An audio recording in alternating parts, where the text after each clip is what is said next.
see what are the approaches to mathematics curriculum, right? Approaches to curriculum development. The first is the subject-centric.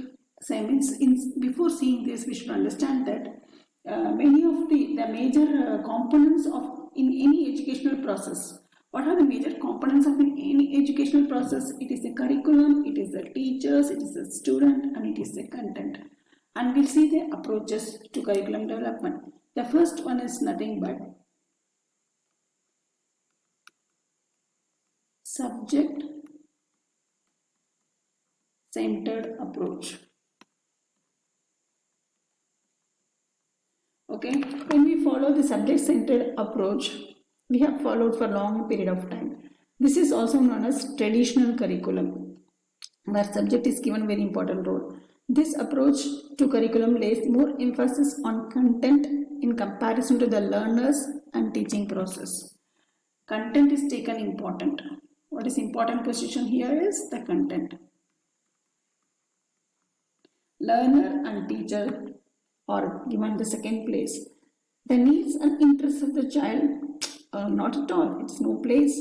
Here the teacher's role is very crucial, who are expected to transact the curriculum with a view to help students to learn different subjects. As if here in this curriculum, student is taken as empty and teacher is means filling the content, right? And as if it is taught that students don't have any their own interest or they know already something. Like this, the imagination is there. And that is as if the teacher is throwing the ball and the student is supposed to catch. A child has to learn the subject in a time-bound manner. Complete subject has to be learned. They are expected to learn and memorize facts, concepts, processes, skills and reproduce them in the examination. Next one is the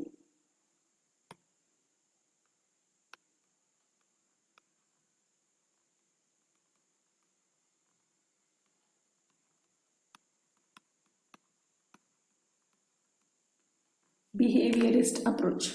So according to the behaviorist, learning is nothing but modification of behavior, right? That is the result. That is behavior is modified.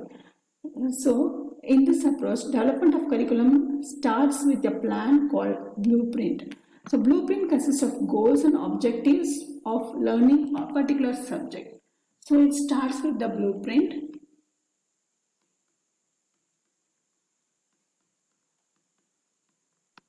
Okay, it consists of goals and objectives. Okay, of learning a particular subject.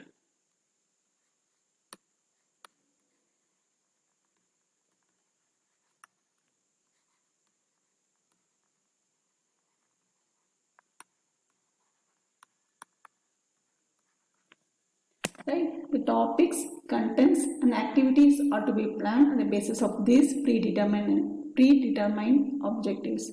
The duty of the teacher is to provide for the activities specified for realizing these objectives. The student assessment basically in the form of written knowledge and test that is conducted. Teachers should disseminate information into the sequential way and demonstrate how to solve a problem, how to derive a formula, how to construct a shape and all this. That is teacher is doing everything. For example, teacher defines the median and demonstrate it.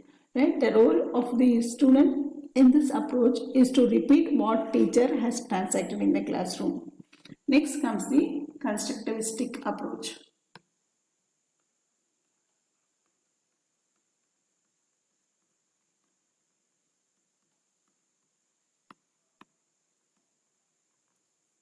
In the constructivistic approach, every child has a capacity to construct his own knowledge. We know that. So it is based on the premise that whenever a child encounters a new experience, she is or he is either easily connected with the existing knowledge or make some changes in the existing knowledge to accommodate the new experience. This is of the Jean Piaget's concept. Now the child has encountered a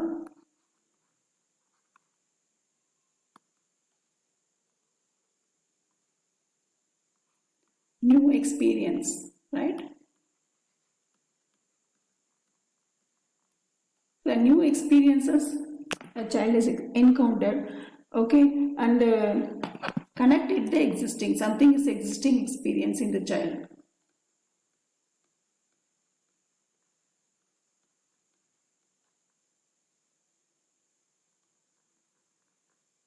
Child, what it is doing, it connects. The child has new experience, child encounters a new experience. The child is able to connect with the existing experience in the child's mind. Okay, existing experience in the child's mind, and then some changes in the existing experience to accommodate the new.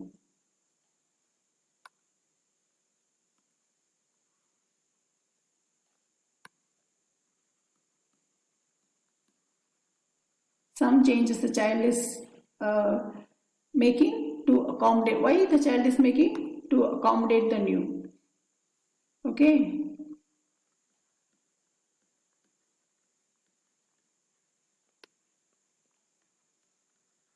Okay, it's like this.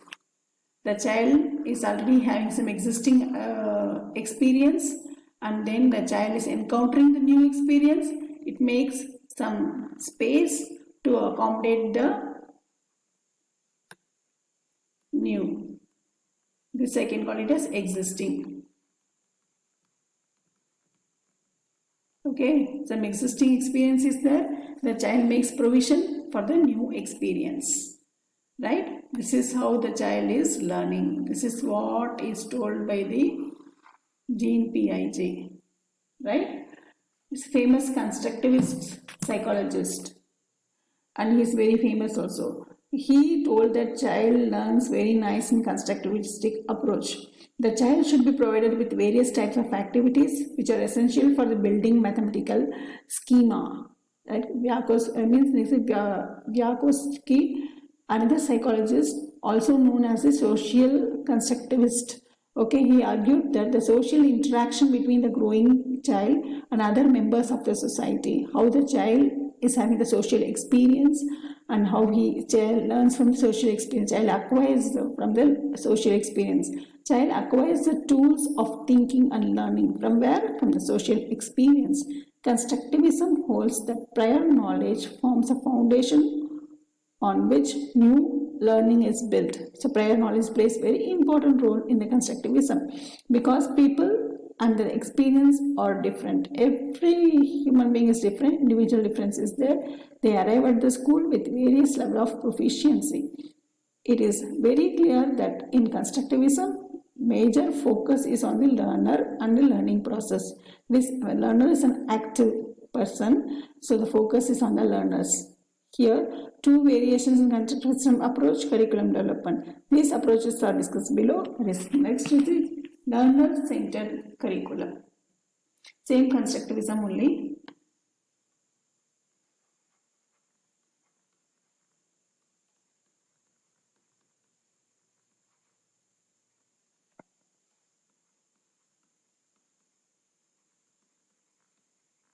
Okay, the learner's needs, interest should be taken important. That takes very important central position, we can say. Learner's need and interest plays the central position. Those facts, concepts, theorems, processes, skills which are very essential for the child should be take place in the curriculum. While discussing the value of teaching mathematics, we find its applicability in various areas. Learner-centered curriculum will help to inculcate these values by incorporating appropriate contents and activities. Here the role of student will be that of an active participant in learning process, and therefore its necessitates that the teacher should know well each child, because learner plays very important role. He is a central role, so teacher should understand that learner is a central role. And he is a teacher, learner is the active participant. Teacher try to unfold what each student already know and inform how that knowledge can be utilized for further learning. Then learner-centered curriculum will definitely help the child to enjoy mathematics to maximum enjoyment is there, and the beauty is child will understand the beauty of mathematics and fear is reduced. Next is the activity centered curriculum.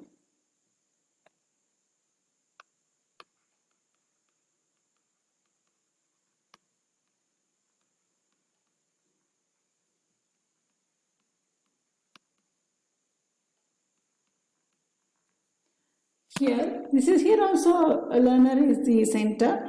The role of a learner is very important and should be very active, just like the learner center.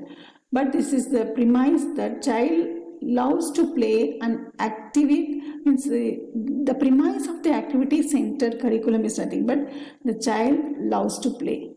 Activity will help to create motivation. If you give some activity, then it will increase the motivation of the child. When the curriculum material is presented in terms of activity, then child learns better. Learning of the prescribed material included in the curriculum takes place through appropriate activity.